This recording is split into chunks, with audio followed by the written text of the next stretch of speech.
Now I'm going to find the vertex to that same quadratic function that we did for finding the zeros. I'm going to now find the vertex of it. Let's start with, again, with our f of x is equal to 2x squared plus x minus 3. Completing the square is probably one of the harder things to do in this class, one of the most sought after by me, because it just makes everything happen with the quadratic equation or quadratic function. When you know the vertex, you're going to know the maximum or the minimum of that function. And that's going to tell you a lot about, especially if it's a word problem where you're looking for the maximum water flow or the minimum size of the box or something like that. So this is huge. I'm probably going to do another video on this. I have picked a fairly hard one because it has the 2 in front of the x squared. Let me show you how we do it.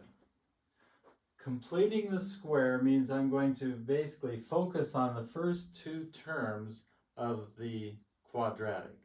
I'm not going to forget about it, the minus 3, but I am going to shove it over to the side. So I'm going to write 2x squared plus x, and then way over here write minus 3, because I want to complete this square.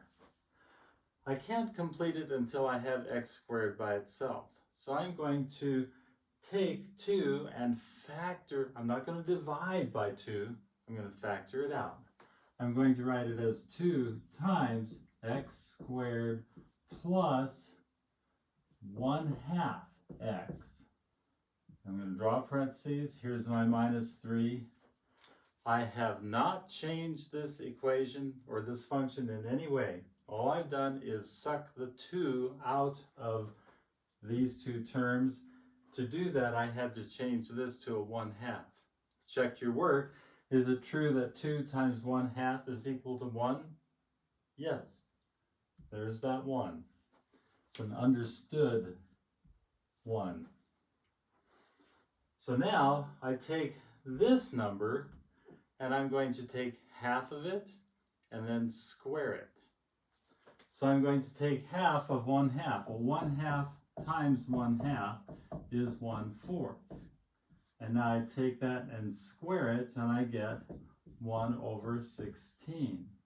That's the number I'm going to put right there, plus 1/16. Now, if I didn't have the 2 here, I would tell you, since I have just added plus 16th, on the outside I need to subtract 1/16.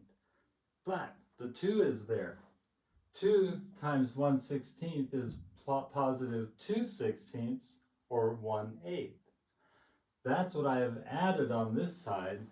To balance this function again, I need to bring it back by subtracting 1/8.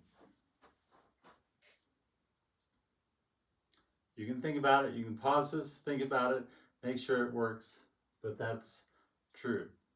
Now I can write my perfect square. This is equal to 2 times something squared. And the way I've set it up is that this is equal to 2 times x plus 1/4, quantity squared.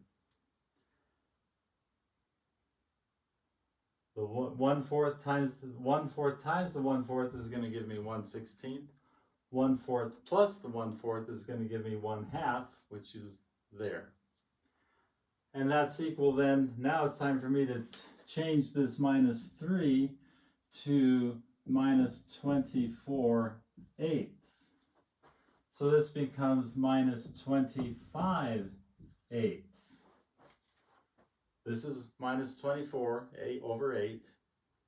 Subtracting another 8 gives me minus 25 over 8. And I now can tell you that this is going to be the smallest that it will be. This function, this vertex is going to be at its smallest when this equals 0. Well, this equals 0 when x is minus 1/4. So that is the x coordinate of my vertex. What the y coordinate is a little more complicated. I need to then put negative 1/4 back into here and solve for it. I don't want to do it right now. All I want to do is show you that this is the x coordinate of the vertex of the parabola that is graphed when you do this function.